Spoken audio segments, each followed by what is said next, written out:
Health insurance అన్నది ఆన్లైన్లో తీసుకుంటే బెటరా లేకపోతే ఆఫ్లైన్లో తీసుకుంటే బెటరా?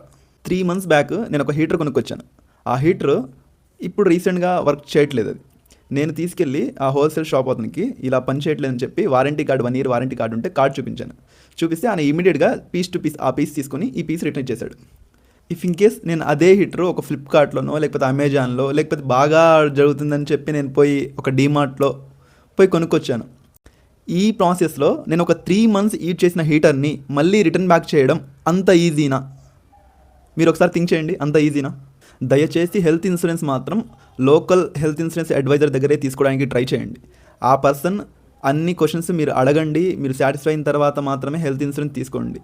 If in case A person కూడా మీ దగ్గర అవైలబిలిటీలో లేకపోతే మాత్రమే థర్డ్ పార్టీ అప్లికేషన్ దగ్గరికి మీరు తీసుకోవడానికి ట్రై చేయండి. అంతేగాని మీరెప్పుడు కూడా డైరెక్ట్గా కంపెనీ నుంచి హెల్త్ పాలసీ మాత్రం తీసుకోకండి.